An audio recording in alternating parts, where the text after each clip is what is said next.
ఈరోజు power star Pawan Kalyan గారు నటించి విడుదల కాబోతున్న ఒరిజినల్ గ్యాంగ్ స్టార్ ఓజీ గురించి మీతో కొన్ని అంశాలను పంచుకుందామనే ఉద్దేశంతో మేము ముందుకు వచ్చాను.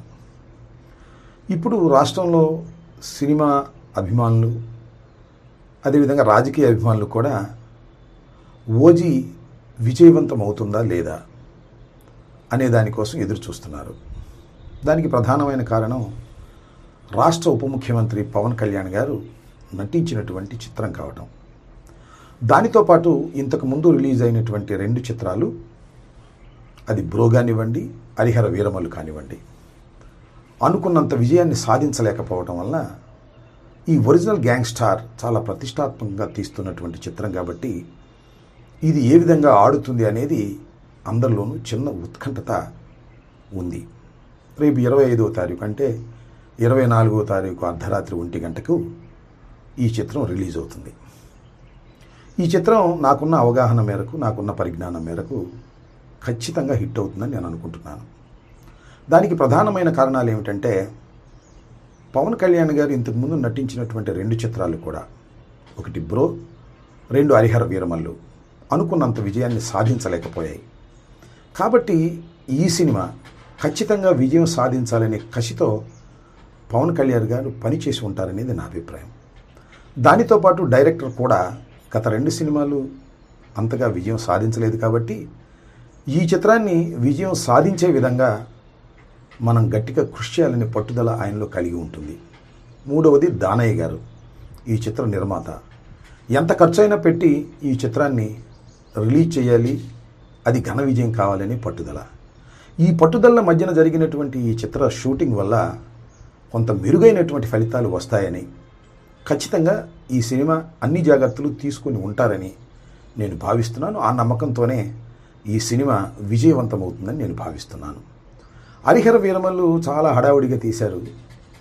అనుకున్న స్థాయిలో చివర్లో గ్రాఫిక్స్ కూడా సరిగా చేయలేకపోయారు. అసలు హరిహర వీరమల్లు విడుదలైతే చాలు అనేటువంటి పద్ధతుల్లో జరిగినటువంటి సినిమా షూటింగ్ అది. ఇదేమో పవన్ కళ్యాణ్ గారు తన రాష్ట్ర బాధ్యతల్ని, ఉప ముఖ్యమంత్రి బాధ్యతలను కూడా పక్కన పెట్టి దీని మీద కాన్సన్ట్రేట్ చేశారు కాబట్టి ఇది విజయవంతం ఖచ్చితంగా అవుతుందనేది నాకున్న అభిప్రాయం. అవ్వాలనేది కూడా నా కోరిక. ఎందుకంటే సినిమాలు, పవన్ కళ్యాణ్ గారు నటించినటువంటి సినిమాలు విజయవంతం కాకూడదని కోరుకోవాల్సిన అవసరం మాకు లేదు. రాజకీయంగా ఆయన మీద మాకు ప్రత్యర్థి కాబట్టి మాకు కొన్ని విమర్శలు ఉంటాయి కాబట్టి విమర్శలు చేస్తాం, అవి కూడా సద్విమర్శలే చేస్తాం. ఇక్కడ కూడా నేను ఒక విమర్శ చేయాలని అనుకుంటున్నాను. అదేమిటంటే, పవన్ కళ్యాణ్ గారు అపోజిషన్లో ఉన్నప్పుడు, మేము అధికారంలో ఉన్నప్పుడు, అంతకు ముందు కూడా తెలుగుదేశం అధికారంలో ఉన్నప్పుడు కూడా చాలా విషయాలు మాట్లాడారు. అవినీతి గురించి మాట్లాడారు, అక్రమాల గురించి మాట్లాడారు. నేను ఇవాళ మనవి చేస్తున్నా, పవన్ కళ్యాణ్ గారు మీరు ఉప ముఖ్యమంత్రిగా ఉన్నప్పుడు మీరు నటించినటువంటి చిత్రం రిలీజ్ రోజున 1000 రూపాయలు మీరు టికెట్ పెట్టారే, ఇది అవినీతి కాదా? ఇది అధికార దుర్వినియోగం కాదా అనేది నా ప్రశ్న. సరే, దులపరించుకుపోతానంటే నేను చేయగలిగింది ఏమీ లేదు. పవన్ కళ్యాణ్ గారు అపోజిషన్లో ఉన్నప్పుడు లేదా ముఖ్యమంత్రిగా కానప్పుడు, ఉప ముఖ్యమంత్రి కానప్పుడు చాలా విషయాలు చెప్పారు, నీతి గురించి, అవినీతి గురించి. కానీ అధికారంలోకి వచ్చిన తర్వాత ఏమీ తేడా లేదు. తెలుగుదేశం ఎంత అవినీతికరమైన రాజకీయ పార్టీనో, నేను కూడా దాంతో పోటీపడి అవినీతి చేసుకునేటటువంటి వ్యక్తిని అనేటువంటి భావన కలిగే విధంగా రాష్ట్ర ప్రజానీకానికి మీరు కలిగిస్తున్నారు. 1000 రూపాయలు టికెట్ పెట్టి మీ సినిమాను రిలీజ్ చేసుకోవటం అంటే ఎంత స్వార్థపూరితమైనటువంటి అంశం అండి, నాకు తెలియక అడుగుతాను. మీరు ఇవాళ చాలా విషయాల గురించి మాట్లాడుతున్నారు, నీతి గురించి మాట్లాడుతున్నారు.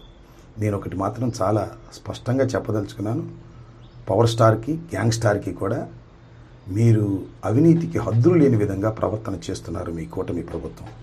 చివరకు మీరు నటించిన చిత్రాన్ని కూడా అవినీతిమయం చేసేటటువంటి కార్యక్రమం చేస్తున్నారు. ఇది చాలా దురదృష్టకరమైనటువంటి పరిణామం. మీరెవరికి నీతులు చెప్పినా అది సమంజసంగా ఉండదనే విషయాన్ని మీరు ఇప్పుడైనా గమనించాలని కోరుకుంటూ, మీ గ్యాంగ్ స్టార్ అద్భుతమైన విజయాన్ని సాధించాలని, దానయ్య గారికి అద్భుతమైన దండిగా డబ్బులు రావాలని, మీరు సినిమా హీరోగా పేరు ప్రఖ్యాతులు తెచ్చుకోవాలని, కొణిదెల కుటుంబానికి మరింత గౌరవాన్ని తీసుకురావాలని ఈ సందర్భంగా మనస్ఫూర్తిగా కోరుకుంటున్నాను.